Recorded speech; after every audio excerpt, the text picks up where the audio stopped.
Hello everyone, সবাইকে আমার চ্যানেলে অনেক অনেক স্বাগতম। দেখতেই পাচ্ছেন আজকে নিয়ে এসেছি টাকি মাছের পাতুরি। দেখতেই পাচ্ছেন প্রথমে আমি টাকি মাছগুলোকে কিন্তু সুন্দর করে কেটে আঁশ ছাড়িয়ে ভালোভাবে ধুয়ে পরিষ্কার করে নিয়ে নিয়েছি। টাকি মাছ কিন্তু আমাদের এই উত্তরবঙ্গের মানুষের একটি অন্যতম জনপ্রিয় খাবার। সেজন্য আজকে আমি টাকি মাছদের একটি অন্য রকমের রেসিপি নিয়ে চলে এসেছি। প্রথমে মাছগুলোকে ভালোভাবে ধোয়ার পরে হলুদ আর লবণ দিয়ে সুন্দর করে মাছগুলোকে মেখে হলুদ লবণ মেখে নিচ্ছে। সাধারণত টাকি মাছ কিন্তু শরীরের জন্য অনেকটাই উপকার। আমাদের দেশে অনেকেই কিন্তু এই মাছকে কিন্তু খেতে চায় না। আসলে এই মাছটা যদি আমরা সুন্দর করে রাখতে পারি, এতে কিন্তু একটি দুর্দান্ত দারুণ স্বাদ হয়। সেজন্য আমি নিয়ে এসেছি আজকে টাকি মাছের পাতুরি। দেখতে পাচ্ছেন মাছগুলোকে কিন্তু সুন্দর করে আমি নাড়িয়ে চাড়িয়ে হলুদ লবণ মেখে নিচ্ছি।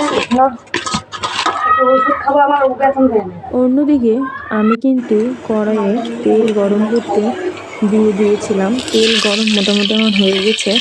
এখন আমি এক এক করে সম্পূর্ণ মাছ সুন্দর করে লাল লাল করে ভেজে নেব। যারা যারা আমার চ্যানেলে রেগুলার ভিডিও দেখেন কিংবা প্রত্যেকটা ভিডিওতে সাপোর্ট করেন, তাদেরকে অসংখ্য ধন্যবাদ। এভাবেই আপনারা আমাকে সাপোর্ট করবেন। এখন আমি কিছুক্ষণের জন্য মাছগুলোকে ভাজার জন্য কড়াইয়ে রেখে দিলাম। দেখতে পাচ্ছেন মাছগুলো কিন্তু আমি একদম হালকা ভাজা ভাজা করে নেব। ফাইনালি আমার কিন্তু মাছ ভাজা হয়ে গিয়েছে। দেখতে পাচ্ছেন আমি একটু লাল লাল করে মাছগুলো কিন্তু ভেজে নিয়েছি।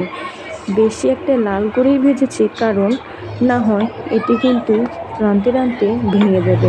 অন্যদিকে তেল গরম করে আমি এখানে সরিষা, পেঁয়াজ, রসুন বেটে মরিচের গুঁড়ো ও হালকা পরিমাণ হলুদ দিয়ে এখন আমি এগুলোকে জল দিয়ে সামান্য পরিমাণে কষিয়ে নেব।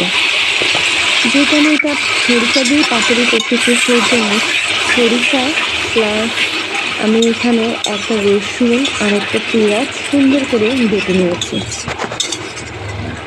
এখন আমি এগুলোকে সুন্দর করে একদম লাল লাল করে কষিয়ে নেব।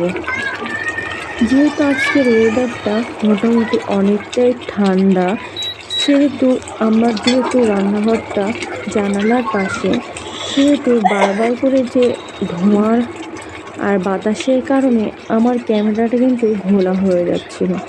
এখন আমি এতে সামান্য পরিমাণে লবণ দিয়ে দিলাম। ঠিক আছে, যদিও পরে আরও দরকার পড়ে তখন আমি অবশ্যই আরও লবণ এতে দেব। আপাতত সামান্য পরিমাণে দিয়ে এখন আমি মশলাটাকে সুন্দর করে একদম লাল লাল করে ভেজে নেব। দেখতে পাচ্ছেন আমি যে মশলাতে জল দিয়েছিলাম এটা কিন্তু মোটামুটি শুকিয়ে এসেছে। এখন আমি এটাকে একদম লাল লাল করে ভেজে নেব। যতক্ষণ পর্যন্ত আমার মশলাটা ভাজা হচ্ছে না লাল লাল করে, ততক্ষণ পর্যন্ত আমি সামান্য পরিমাণে নেড়ে চেড়ে দিতেই থাকবো। দেখতেই পাচ্ছেন আমার মশলার কালারটা কিন্তু অনেকটাই পরিবর্তন হয়ে এসেছে। মশলাটা আপনি যতটাই কষাবেন ততটাই মশলাটা একটা লালচে ভাব চলে আসবে। যেহেতু আমি অনেকদিন থেকে বড় ভিডিও করতে পারছি না, সেজন্য অনেকটাই দুঃখিত। আর যারা যারা অবশ্যই আমার রান্নাগুলোকে সাপোর্ট করে, তাদেরকে তো অসংখ্য ধন্যবাদ। দেখতে পাচ্ছেন ফাইনালি আমার কিন্তু সরষার যে মশলাটা ছিল সেটা কিন্তু মোটামুটি একদম লাল লাল পারফেক্টভাবে ভাজা হয়ে গিয়েছে। এখন আমি এতে পরিমাণ মতো জল দিয়ে দেবো। এমন পরিমাণ মতো জলটা দিতে হবে যেন মশলাটা সুন্দর করে মাছের ভিতর ঢুকে এবং আস্তে আস্তে মাছটা যেন নাও ভাঙে এবং জলটা সুন্দরভাবে মাছের সাথে মাখা মাখা হয়ে যায় মশলাটা। সেই পরিমাণ কিন্তু আমি এখানে জল দিয়ে এখন কিছুক্ষণ ফুটানোর জন্য আমি ঢেকে দিলাম। আর 5 মিনিট পর দেখতেই পাচ্ছেন ঢাকনা উঠিয়ে মশলাগুলো কিন্তু আমার সুন্দর করে টকবক করে ফোটা শুরু হয়ে গেছে। এখন আমি যে মাছগুলো টাকি মাছগুলোকে ভেজে রেখেছিলাম লাল লাল করে, সেই মাছগুলো এখন আমি সেই ফুটন্ত ঝোলের মধ্যে দিয়ে দিলাম। এখন দেওয়ার পর এগুলোকে সুন্দরভাবে ঝোলের মধ্যে মেখে ডুবিয়ে ডুবিয়ে সুন্দর করে দেব, যেন মশলাটা মাছের ভিতর খুব ভালোভাবে প্রবেশ করতে পারে এবং মাছের যে টেস্ট আছে সেটা আরও ভালো হয়। সেজন্য কিন্তু আমি মাছগুলোকে সুন্দরভাবে মশলার সাথে মেখে চেখে নেড়ে চেড়ে সুন্দর করে দিচ্ছি। এখন আমি এগুলোকে দেখতে পাচ্ছেন সুন্দরভাবে টকবক করে ফুটতেছে। 5 মিনিটের জন্য ঢেকে দিলাম। তার 5 মিনিট পর উঠানোর পর দেখতেই পাচ্ছেন আমার কিন্তু 4-5টা আমি কাঁচামরিচ গোটা গোটা দিয়ে ফেলেছি। অনেকেই ভাতের তরকারিতে এই কাঁচা লঙ্কাটা অনেকেই পছন্দ করেন, সেই জন্য কিন্তু আমি কাঁচা লঙ্কাটা দিয়ে দিলাম। আর দেখতে পাচ্ছেন মাছটা কিন্তু অনেকটাই ঝোলটা টেনে এসেছে।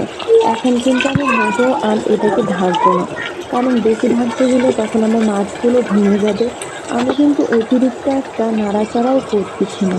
দেখতেই পাচ্ছেন আমার কিন্তু মাছের সাথে যে মশলাটা আছে একদম কিন্তু মাখা মাখা হয়ে এসেছে, একদম কোনো প্রকার ঝোল নেই।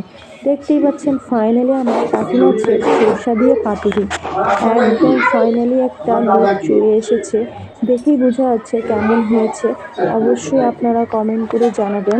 আর যারা যারা এতক্ষণ আমার ভিডিওটা দেখছেন তাদেরকে অসংখ্য ধন্যবাদ। এভাবে আপনারাও বাসায় ট্রাই করে দেখতে পারেন। ধন্যবাদ, ভালো থাকবেন।